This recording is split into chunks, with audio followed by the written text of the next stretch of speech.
বেডরুমের মধ্যে যেখানে ঘুমান সেখানে ওয়াইফাই রাউটার কার কার আছে? হাত উঁচু করেন তো। ওয়াইফাই রাউটার বেডরুমের মধ্যে, বেডরুমের মধ্যে ওয়াইফাই রাউটার রাখবেন না। রাখলে কি হবে জানেন? ইলেকট্রোম্যাগনেটিক ফোর্স ব্রেইনের মধ্যে গোসর মতো লাগাই দিবে, প্যাঁচ লাগাই দিবে ব্রেইনের মধ্যে। দেখবেন যে ঘুম ঠিক হবে না। ঘুমের ওষুধ যে এত বাড়ছে, যেই দিন থেকে মোবাইল আসছে, টাওয়ার বাড়ছে, সেই দিন থেকে এই ঘুমের ওষুধের পরিমাণও বাড়ছে। ঠিক না বেঠিক বললাম? আচ্ছা, মক্কা শরীফে যারা হজ করছে কয় না খুব ভালো লাগে? কর না কেন? ভালো লাগে না? মক্কা শরীফে ভালো লাগে কেন জানেন? কারণ ওইখানে ইলেকট্রোম্যাগনেটিক যে ফোর্স আছে, সহজ করে বুঝাই, এই যে আপনার মোবাইলের টাওয়ার আছে না, আরো সহজ করে, মোবাইলে আপনি 15 মিনিট কথা কইছেন, মাথা গরম হয় না? Electromagnetic force. এইরকম এই যে মোবাইলের টাওয়ারের নিচে আপনি কথা বলবেন, দেখবেন যে ইলেকট্রোম্যাগনেটিক ফোর্স আপনার মেজাজটা গরম করে দিবে। তখন দেখবেন যে এই যে ঘুম আসে না, কেমন জানি শরীরটা একটু ম্যাচ ম্যাচ করে, খোসর মোসর লাগে, মেজাজটা খিটখিট হয়। এইটা হচ্ছে ইলেকট্রোম্যাগনেটিক ফোর্স।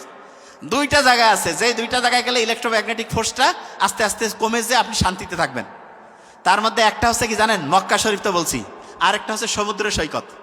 সমুদ্র সৈকতে ওইখানকার যে এনভায়রনমেন্ট, ওইটা ইলেকট্রোম্যাগনেটিক ফোর্সকে হচ্ছে নিউট্রালাইজ করে।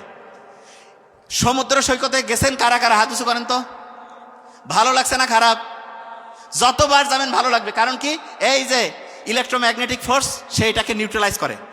বাড়িতে ওয়াইফাই কার কার আছে? হাত উঁচু করেন।